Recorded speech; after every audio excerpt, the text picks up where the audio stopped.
Agora, para nossa realidade aqui brasileira, deixa eu te mostrar uma pesquisa Atlas Intel que foi divulgada hoje a respeito da intenção de votos para a presidência da República, tá? São vários cenários eleitorais, a mais recente confirmando a liderança do presidente Lula em patamares próximos, inclusive, de uma vitória. Vocês querem que eu vire? Será que fica mais fácil para vocês? Opa! Agora acho que fica melhor um pouquinho. De uma vitória no primeiro turno, naqueles cenários onde não se tem Flávio Bolsonaro. Aliás, Flávio Bolsonaro teve crescimento desde dezembro, atingindo 35% dos votos, enquanto Tarcísio se manteve nos 28% e Michele Bolsonaro tem 31%. Então vamos ver aqui esse primeiro cenário, por exemplo. Lula com Flávio Bolsonaro, Lula teria 48%, Flávio 28%. Nesse cenário, tem Tarcísio de Freitas e Michele Bolsonaro. Tarcísio só, onde ele aparece com 11%. No segundo cenário, sem Tarcísio, Flávio cresce, chegando a 35%. Lula fica com 49%. Num terceiro cenário, sem Flávio, mas com Tarcísio, olha a diferença. Tarcísio tem 28%. E o Lula se mantém com os mesmos 49%. E aí os outros votos aqui vão indo para centro-direita, como Caiado, Zema, Ratinho Júnior. Num quarto cenário, em todos os cenários, o Lula tem a mesma porcentagem, entre 48% e 49%. Num quarto cenário, onde aparece Michele Bolsonaro, ela aparece com 31%, sem o Flávio e sem o Tarcísio. O que a gente consegue ler, pelo menos aqui nesse primeiro mapa da Atlas Intel, é que é o seguinte: Flávio vem se mostrando o maior arquirrival, o maior opositor de Lula nas eleições deste ano. Atrás vem Michele, ou seja, mais uma vez o sobrenome Bolsonaro parece que está falando mais alto. Tarcísio de Freitas, que para muitos apareceria de uma forma mais enfática ali contra o presidente Lula, não é o que acontece. Pelo contrário, ele tem perdido porcentagem nessas pesquisas desde que foi anunciado Flávio Bolsonaro como o cara que é o cara do Bolsonaro. Foi o que ele indicou, do PL, para ser o candidato da família Bolsonaro, do clã Bolsonaro. Desde que isso acontece oficialmente, Tarcísio só vem perdendo por aqui. A gente tem o Rodrigo Prando, cientista político, professor do Mackenzie aqui com a gente.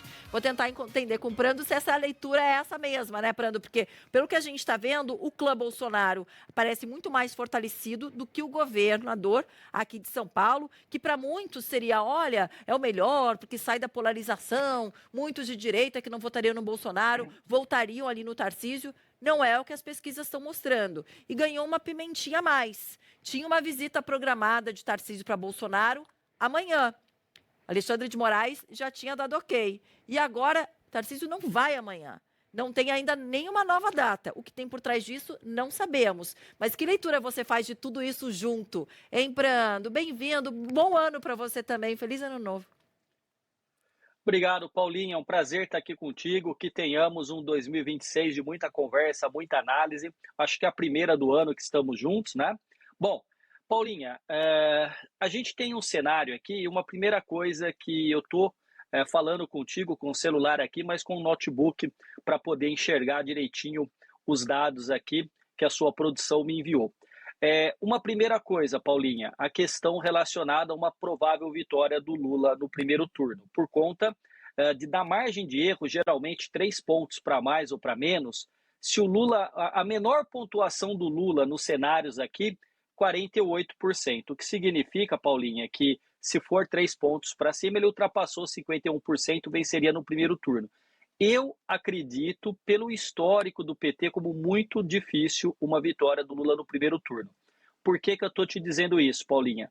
O Lula perdeu em 89 no segundo turno, perdeu para o Fernando Henrique em 94 e 98 no primeiro turno. Então, e depois, quando o Lula foi vitorioso 2 vezes, a Dilma 2 vezes, ambos foram no segundo turno. E o Lula ganhou do Bolsonaro no segundo turno em 2022. O que significa isso? Que no primeiro turno o PT foi derrotado, 94 e 98 pelo FHC.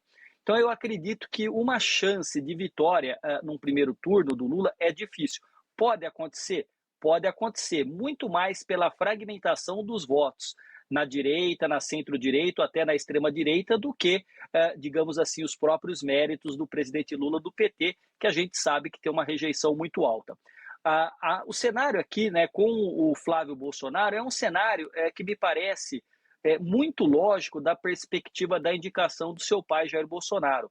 Veja, Jair Bolsonaro é uma figura política, é um ator político que tem voto e tem carisma. O filho não tem carisma, mas até o momento a gente percebe que uma parcela dos bolsonaristas, especialmente aquela direita bolsonarista, que algumas pesquisas classificam, vota na indicação do Bolsonaro. O que significa que, se fosse o Tarcísio, também ele teria os votos que seriam dados nesse momento para o Flávio Bolsonaro.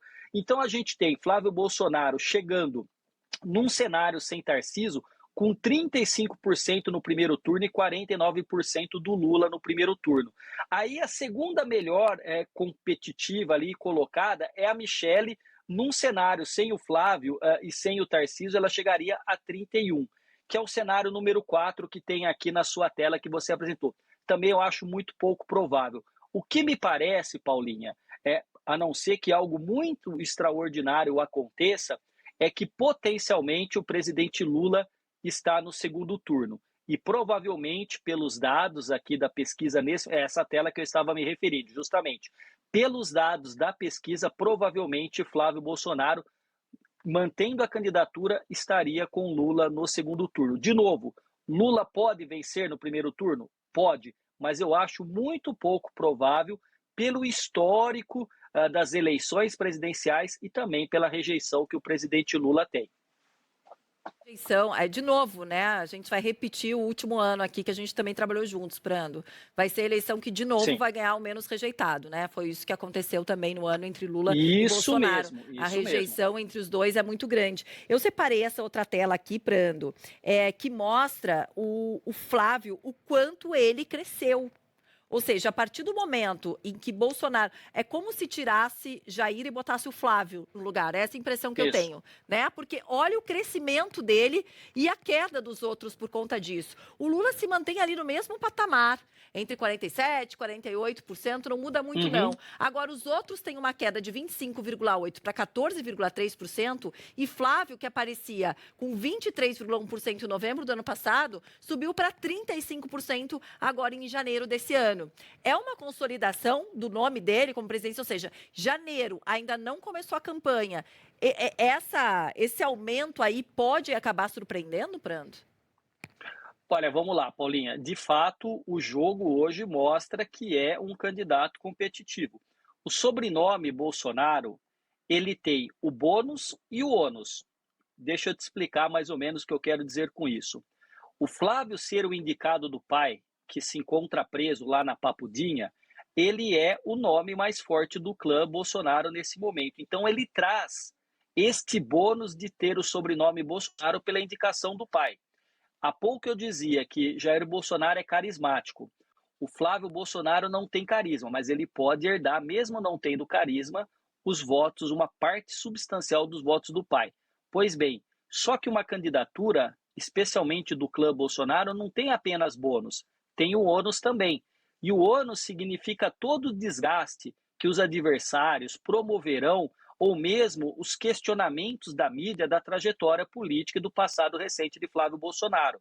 Então, se a rejeição do Flávio já é alta nesse momento, ela pode aumentar ainda mais, porque certamente os seus adversários pegarão pontos sensíveis da trajetória, das muitas vezes em que ele foi conivente com a visão de um golpe de Estado, em que ele atacou o Supremo Tribunal Federal, em que Flávio Bolsonaro tem um passado ainda que pode ser remexido pelos seus adversários com relação às rachadinhas, a questão do apoio às tarifas do Donald Trump, que atacaram a soberania brasileira. Então, são vários elementos que, se bem trabalhados na comunicação política, Paulinha, pode desgastar ainda mais. Agora, me parece que é um cenário, como eu disse, de projeção de um segundo turno, ainda com a polarização que nós conhecemos. E, de novo, a questão que a gente já conversou, eu lembro sempre isso, o dia que eu saí da Band, o taxista me trazendo, né, para casa ou para um outro, enfim, para um outro compromisso, disse assim: professor,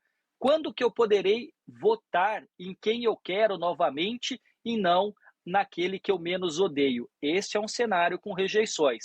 Então tem muita gente que já está dizendo que ainda 2026 é um cenário de polarização e que talvez só com a retirada do Lula do jogo, em 2030, a gente pudesse ter um arrefecimento desta polarização. Mas Flávio, por enquanto, Paulinha, está colhendo o bônus, que é o sobrenome e a indicação do pai. E em breve ele terá o desgaste do ônus de ser filho do Bolsonaro e se alinhar muitas vezes a uma visão de mundo mais radical de extrema-direita. É, uma coisa que eu tenho certeza é que essas campanhas vão ser difíceis a gente acompanhar, com muitos ataques. Me preocupa muito também a inteligência artificial. Mas estaremos acompanhando Muito. todas elas aqui, trazendo para você notícia de verdade, que é para isso que a gente trabalha. Valeu, Brando. Grande beijo. Até mais. Beijo, Paulinha. Um abraço para você, para a produção e para todos os telespectadores da Band News. Tenha uma excelente tarde.